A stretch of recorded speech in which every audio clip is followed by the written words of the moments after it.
সুপ্রিয় দর্শক, আসসালামু আলাইকুম। নিউজ 24 এর সন্ধ্যার সংবাদে আপনাদেরকে স্বাগতম। প্রথমেই জানিয়ে দিচ্ছি সংবাদ শিরোনাম। পাকিস্তানি F-16 দেখে পালালো ভারতের 4 যুদ্ধ বিমান। দুই দেশের সীমান্তে গুলি বিনিময়, ভারতীয় চেকপোস্ট গুড়িয়ে পাকিস্তানের প্রতিশোধ। সর্বোচ্চ সতর্কতা, পাকিস্তানের সব বিমানবন্দরে কি হতে চলেছে। ভারত পাকিস্তান যুদ্ধ পরিস্থিতিতে আমাদের প্রস্তুত থাকতে হবে, যা বললেন প্রধান উপদেষ্টা ডক্টর ইউনূস। চিন্ময় দাসের জামিন ঘোষণার কয়েক ঘন্টা পর স্থগিত। বাড়িতে ঢুকে বিএনপি কর্মীকে কুপিয়ে হত্যা। আগামী নির্বাচনে জোট গঠন নিয়ে যা বললেন নাহিদ ইসলাম। চরমোনাই পীরের হুঁশিয়ারি, সরকার 5 মিনিটও সময় পাবে না। এতক্ষণ শুনছিলেন সংবাদ শিরোনাম। পুরো খবর পেতে ভিডিওটি শেষ পর্যন্ত দেখুন। সর্বশেষ সংবাদ পেতে চ্যানেলটি সাবস্ক্রাইব করুন। এবার বিস্তারিত। পাকিস্তানি F-16 দেখে পালালো ভারতের 4 যুদ্ধ বিমান। কাশ্মীরের পেহেলগামে ভয়াবহ সন্ত্রাসী হামলার পর ভারত পাকিস্তান উত্তেজনা এখন চরমে পৌঁছেছে। আগামী 36 ঘন্টার মধ্যে ভারত হামলা করতে পারে বলে গোয়েন্দা তথ্যের বরাত দিয়ে জানিয়েছে পাকিস্তান। এ অবস্থায় কাশ্মীরের আকাশে ভারতীয় বিমান বাহিনীর 4টি রাফাল যুদ্ধবিমান টহল দেওয়ার সময় পাকিস্তানের F-16 যুদ্ধবিমান দেখেই পালিয়ে গেছে। বুধবার পাকিস্তানের রাষ্ট্রীয় গণমাধ্যম পিটিভি নিউজ দাবি করেছে, ভারতীয় যুদ্ধবিমান রাফাল কাশ্মীর অঞ্চলে টহল দিতে গিয়ে পাকিস্তান বিমান বাহিনীর উপস্থিতি দেখে পালিয়ে যেতে বাধ্য হয়েছে। ভারতীয় বিমান বাহিনীর 4টি রাফাল যুদ্ধবিমান কাশ্মীর সীমান্ত এলাকায় শূন্যরেখার ওপর দিয়ে উড়ছিল, যদিও ওই বিমানগুলো নিয়ন্ত্রণ রেখা অতিক্রম করেনি। ভারতীয় চেকপোস্ট গুড়িয়ে পাকিস্তানের প্রতিশোধ। পাল্টা হামলায় ভারতের একটি চেকপোস্ট গুড়িয়ে দিয়েছে পাকিস্তান। গতরাতে কিয়ানি ও মন্ডল সেক্টরে গুলি বিনিময় হয়, এরপর জবাব দেয় ইসলামাবাদ। বুধবার পাকিস্তানের গণমাধ্যম জিও নিউজ এক প্রতিবেদনে এ তথ্য প্রকাশ করেছে। প্রতিবেদনে বলা হয়েছে, ভারতের সীমান্ত আগ্রাসনের কঠোর জবাব দিয়েছে পাকিস্তান। গতরাতে বিনা উস্কানিতে নিয়ন্ত্রণ রেখায় গুলিবর্ষণ শুরু করে ভারত। নিরাপত্তা সূত্র জানায়, ভারতের এই সীমান্ত গুলিবর্ষণের ঘটনা ঘটে কিয়ানি ও মন্ডল সেক্টরে, যেখানে হালকা অস্ত্র ব্যবহার করা হয়। তবে পাকিস্তানি সেনাবাহিনী শক্তভাবে পাল্টা জবাব দেয় এবং ভারতীয় বাহিনীকে উপযুক্তভাবে মোকাবেলা করে। প্রতিবেদনে আরো বলা হয়েছে, পাকিস্তান সেনাবাহিনীর কার্যকর প্রতিক্রিয়ায় শত্রুপক্ষের একাধিক পোস্ট ধ্বংস হয়েছে বলে খবর পাওয়া গেছে। সর্বোচ্চ সতর্কতা, পাকিস্তানের সব বিমানবন্দরে কি হতে চলেছে। কাশ্মীর ইস্যুতে ভারত ও পাকিস্তানের মধ্যে উত্তেজনা সামরিক সংঘাতের রূপ নেওয়ার আশঙ্কা তৈরি করেছে। ভারতের সম্ভাব্য আগ্রাসনের শঙ্কায় নিজেদের আকাশসীমা পর্যবেক্ষণ জোরদার করেছে পাকিস্তান। দেশটির বিমান চলাচল নিয়ন্ত্রণ কর্তৃপক্ষ সব ধরনের উড়োজাহাজের গতিবিধি নিবিড়ভাবে পর্যবেক্ষণের নির্দেশ দিয়েছে। পাকিস্তানের গণমাধ্যম এক্সপ্রেস নিউজ এ তথ্য জানিয়েছে। ইসলামাবাদ কর্তৃপক্ষ জানিয়েছে, নিরাপত্তাজনিত কারণে বুধবার গিলগিট ও স্কার্দু থেকে সব বাণিজ্যিক ফ্লাইট বাতিল করা হয়েছে। বেসরকারি বিমান চলাচল কর্তৃপক্ষের সূত্র উদ্ধৃত করে দ্য এক্সপ্রেস ট্রিবিউন জানিয়েছে, বিশেষ নজর দেওয়া হচ্ছে ভারতের দিক থেকে আসা বা ভারতীয় এয়ারলাইন্সের যেসব ফ্লাইট পাকিস্তানি আকাশসীমা দিয়ে উড়ে যাচ্ছে সেগুলোর উপর। যে কোনো সন্দেহজনক উড়োজাহাজের ক্ষেত্রে এখন উচ্চ পর্যায়ের অনুমোদন ছাড়া আকাশসীমা ব্যবহারের অনুমতি দেওয়া হচ্ছে না। ভারত পাকিস্তান যুদ্ধ পরিস্থিতিতে আমাদের প্রস্তুত থাকতে হবে, যা বললেন প্রধান উপদেষ্টা।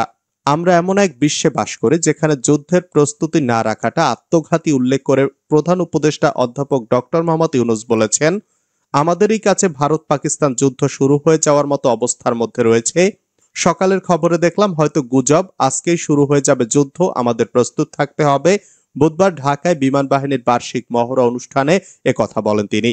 ডক্টর ইউনূস বলেন, অনেকের মতো আমিও যুদ্ধ বিরোধী মানুষ। পৃথিবীতে যুদ্ধ হোক এটা কামনা করি না। যুদ্ধ প্রস্তুতি অনেক সময় যুদ্ধের দিকে নিয়ে যায়, কাজেই যুদ্ধ প্রস্তুতি নিয়েও একটা ঘোরতর আপত্তি।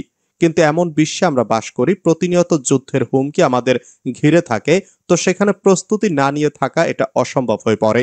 তিনি বলেন, প্রস্তুতি নিতে হলে আধা আধি প্রস্তুতির কোনো জায়গা নাই। এটা এমন এক পরিস্থিতি, জয়ই একমাত্র অপশন। পরাজয় এখানে কোনো অপশন হতে পারে না, কাজেই আমাদের প্রস্তুতি কত উচ্চ পর্যায়ে নিতে পারি তার চেষ্টা থাকতেই হবে, যোগ করেন তিনি। যুদ্ধ একটি ব্যয়বহুল ব্যাপার উল্লেখ করে প্রধান উপদেষ্টা বলেন, আমাদের অর্থনীতি দুর্বল অবস্থায় আছে। এমনিতেই বাংলাদেশ মজবুত অর্থনীতির দেশ হয়ে গড়ে উঠতে পারেনি। তার মধ্যে বিগত সরকারের যথেচ্ছাচারের কারণে যা ছিল তাও লুটপাট হয়ে গেছে। এই পরিস্থিতিতে আমাদের সামরিক স্ট্র্যাটেজি ঠিক করতে হবে, শান্তির দিকে হাত বাড়িয়ে রাখতে হবে সবসময়, কিন্তু প্রস্তুতিও থাকতে হবে। চিন্ময় দাসের জামিন ঘোষণার কয়েক ঘন্টা পরে স্থগিত। রাষ্ট্রদ্রোহ মামলায় ইসকনের সাবেক নেতা চিন্ময় কৃষ্ণ দাস ব্রহ্মচারীকে হাইকোর্টের দেওয়া জামিন স্থগিত করেছেন চেম্বার আদালত। আজ বুধবার সন্ধ্যায় আপিল বিভাগের চেম্বার বিচারপতি মোহাম্মদ রেজাউল হকের আদালত এ আদেশ দেন। এর আগে দুপুরে রাষ্ট্রদ্রোহের মামলায় বিচারপতি মোহাম্মদ আতোয়ার রহমান ও বিচারপতি মোহাম্মদ আলী রেজার হাইকোর্ট বেঞ্চ চিন্ময় কৃষ্ণ দাস ব্রহ্মচারীকে জামিনের আদেশ দেন। তার জামিন প্রশ্নে জারি করা রুল যথাযথ ঘোষণা করেন হাইকোর্ট। পরে বিকেলে advocate on record Helal Amin appeal বিভাগের চেম্বার জজ আদালতে জামিন স্থগিতের আবেদন করেন।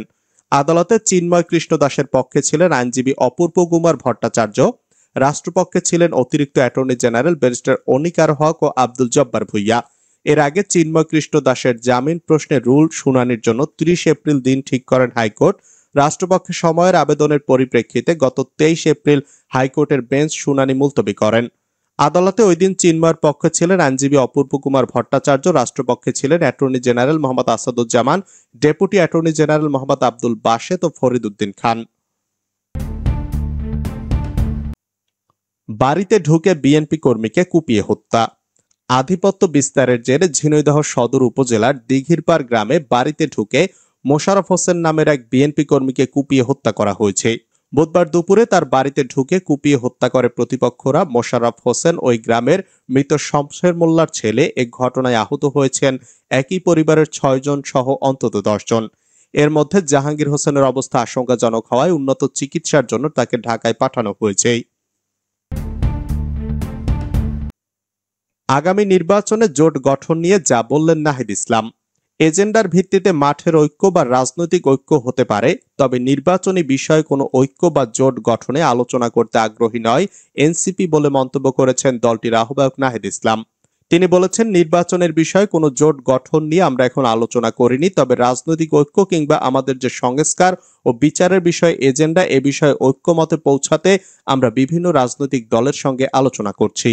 নাহিদ ইসলাম বলেন, এখনই রাজনৈতিক জোট নিয়ে আমাদের কোনো পরিকল্পনা নেই, যেহেতু গণ অভ্যুত্থানের মাধ্যমে আমরা রাজনৈতিক দলে এসেছি।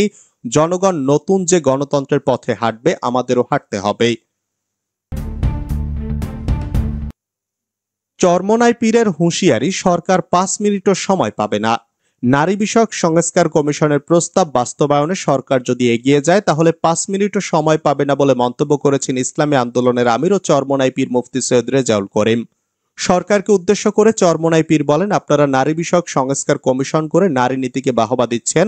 আমাদের মনে রাখতে হবে, আপনারা কিন্তু এমনিতেই জনগণের ভোটের সরকার নন, আপনারা জনগণের ভোটের মাধ্যমে দেশ পরিচালনা করছেন না।